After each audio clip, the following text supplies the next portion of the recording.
Welcome back. Today we're going to do a great book. It's called Ishmael, and it's from Lamplighter. And we've done a post on Lamplighter, so you can look at you can look it up and see what it's about. But this was written by E.D.E.N. Southworth, and it was written in 1876. And I guess real quick I'll say that Lamplighter resurrects old books that have gone out of print that teach a lot of character and values, and this one nails it. The best thing I got out of this book was hard work. It's incredible. And Ishmael, what he is able to do because of his work ethic is just amazing. All the opportunity he has, and it takes a while to get to that, but the book starts out, it's fascinating. I guess it's slow for a chapter or so, but it becomes riveting, and you're like, oh, holy cow, I can't believe that happened. And what happens in the book is you'll see there's some great principles that are taught. One is not to rush into things, and that's very evident by Ishmael's father, who he never knows by the end of the book. This is actually a two-parter. This is the first part of it, and he doesn't even know who his father is. And his mother dies as she gives birth to him. The second one's called Self-Raised, or From the Depths, and we don't have that book. We need to get it because this is so absolutely excellent. So it's about Ishmael. First, it starts out with his mother, and she's I guess a commoner is what you would call her. And her her sister live together, and they're very, very, very, very poor. And Mr. Brudenell, Herman Brudenell, they live on his estate, and they do weaving and stuff for the estate. Well, this takes place in the 1800s in America, actually, on the East Coast near Maryland, and I think it's in Maryland actually. And so Brudenell and Nora, who is Ishmael's mother, fall in love, and there's a secret marriage. And he does it. Everything's above board, and then you find out one day that the first wife shows up, and he's freaking out. And I thought Herman Brudenell handled it completely wrong. The first time he found out, the first instance, I thought he handled it wrong. The second time, I think he handled it wrong. I think he handled it all wrong all the way through, and it's very telling. And in the story, you see how his mother really is, and his sisters at the end of the story, and how selfish they are. But you realize that Herman doesn't have any boundaries. He doesn't know how to enforce proper boundaries, and I think that adds that is a problem with his character, and it creates many problems for him and for his family. So Herman, I don't like very much in the book. His mom and sisters I don't like hardly at all. They're not in the book a lot, but when they are, they don't. And then there's Nora, and Nora is just, I guess she would be the Christ. Would she be the Christ figure? I think so. She's no one can do any wrong, etc., etc., etc. But Hannah, her sister, is annoying at times. I'll be completely honest with you, because I don't think she thinks things through. Reuben Gray loves her and wants to marry her, and because the way Nora dies, and it was a secret marriage, no one knew about it, and Nora made her promise on her deathbed, which I thought was wrong, and I think that it was wrong that Hannah followed through, that she couldn't divulge to anybody that Herman was the father, and that and it was in a secret marriage, and she had the pastor married them. I mean, he talked to her about it and says, we need to tell people about this so Nora doesn't go down in her grave as a sinner and immoral. And then so her son can be brought up and not be looked down upon, because it was very wrong to be immoral back then. I know today in our decadent society, it's the latest greatest thing, right?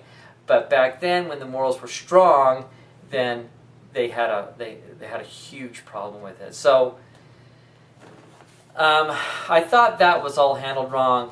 And Reuben Gray is awesome, and he loves Hannah. I don't like the fact that they won't get married because of money. I think that's probably the last reason why anyone shouldn't get married. I think if you love each other, that you'll make it work somehow, and God will help you.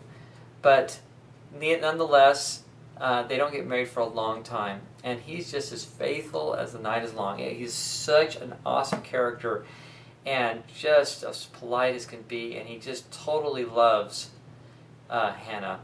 Hannah is duty first. Duty, duty, duty, duty. To the point of extreme, to the point of not healthy, you know, to the point of kind of ridiculous at times.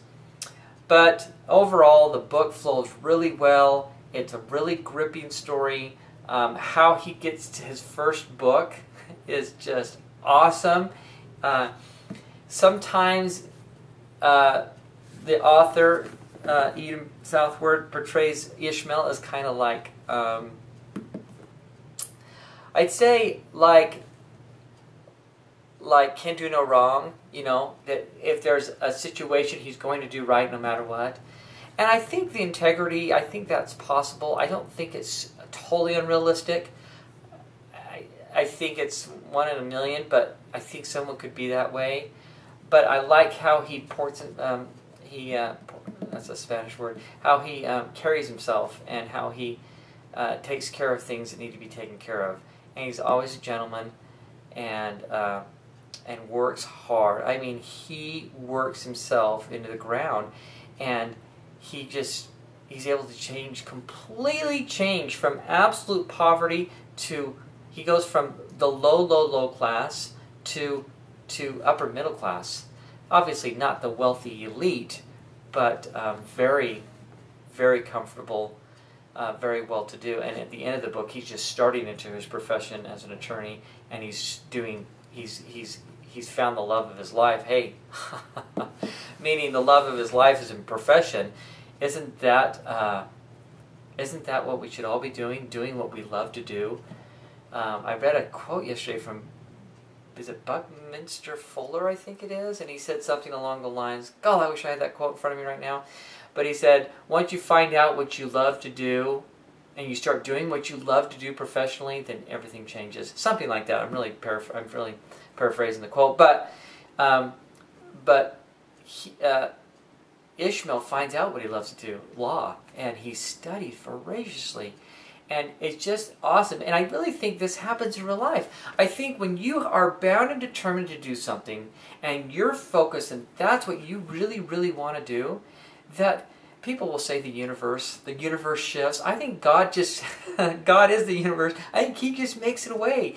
You've proven yourself, and He says, I'm going to help him out. I'm so proud of my son or daughter doing that thing, and they're so engaged, and they're paying the price, and I'm going to help them out. I think that's realistic. And it happens 3 or 4 or 5 times, and it's just awesome. And he's able to get this education. And it's so funny because Claudia helps him out at the beginning, and he falls madly in love with her. But Claudia's father is a judge. He's on the Supreme Court, the U.S. Supreme Court. And did I just lose my train of thought? I think I just lost my train of thought. I hate that. What was I talking about? When he first meets Ishmael, he's like, "Who is this guy?" Because he thinks he's just a servant. Because he's Hannah and Reuben Gray had married, and Reuben was actually in charge of his estate, and so Ishmael had gone and moved with them.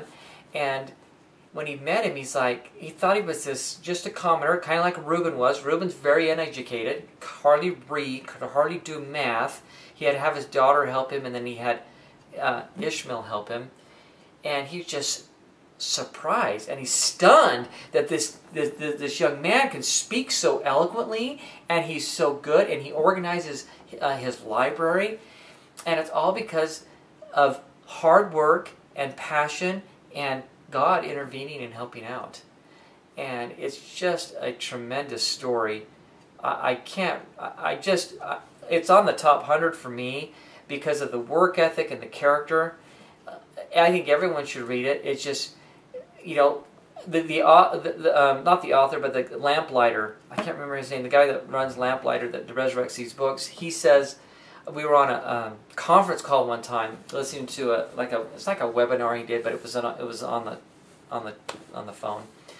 And he said, you know, how do you get people to work? How do you get kids to work? He says, put them in a steel barrel and weld the top shut. They got to get out, right? They're no air. They're going to get out. And I think, and he has a work ethic that's tremendous. He works like 12, 14 hours a day, he says. And Ishmael does the same. Ishmael's getting up like at 4 o'clock in the morning, and he studies and he works, and then he goes to court, and you think, God, that's kind of over the top. But you watch what happens and all the advantages he has, and that's real life. That is totally real life. Someone that works and that is studying and you know, they're an overnight success, but they've paid this price for these years of just busting it and doing what they needed to do, and then all these opportunities unfold because they're prepared. Why are they prepared? Because they work so hard. And so, you know, I just, in a society that's so decadent, like I said, that our society is, and that's so in such an entitlement society where I deserve it because I was born, you know, this is just a breath of fresh air where you work hard and you work hard and you work hard and you work hard and you make right choices because it's the right thing to do, and there's natural consequences that are shown that that God will intervene and help you. And it's just a fantastic story. There are a few parts where he saves Claudia on a runaway. It's a runaway wagon, I guess, carriage, and the horse is gone, and the driver's jumped off because he thought they were going to die, and she was scared to death, and he sees her, and he grabs the horse and able to stop the horse before it went off the cliff. I think it was a cliff. Saved her life. In the meantime, they drug him around, and then they trampled on him, and the carriage ran over him. So he's broken several bones, and he doesn't die. He nearly dies, but he doesn't die. That's possible. Kind of unrealistic. But I don't want you to get the impression that you shouldn't read this book because there's a few unrealistic things, and Hannah's kind of a negative. It's kind of negative at times, and there's a few parts that drag a little bit, but most of it just moves, and it's exciting, and it's entertaining, and it makes you feel better. You feel like a better person for read it. And you know what?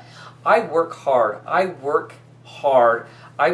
get up in the morning and I work until I get home from work. And so what I mean by that, I get up and I do scriptures and I exercise and I pray and I do my morning things, and I'll start working on my business, and then I go sell homes in the afternoon, and then when I come home, then I have some downtime with my family. So I'm good 12, 13, 14 hours a day as well.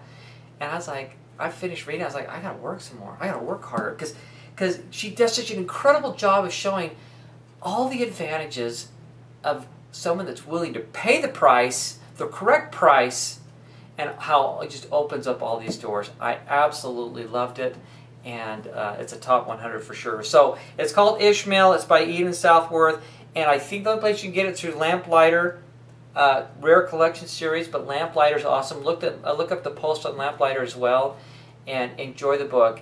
And if you liked this video, if it was helpful, please like us on Facebook and other places, and tell your friends. And if you join our email list, then you can get updates. We have monthly book reviews or book discussions that we can let you know about, and we can keep you informed of everything that's going on with the Ten Boom Institute. So thank you so much for watching, and have a great day.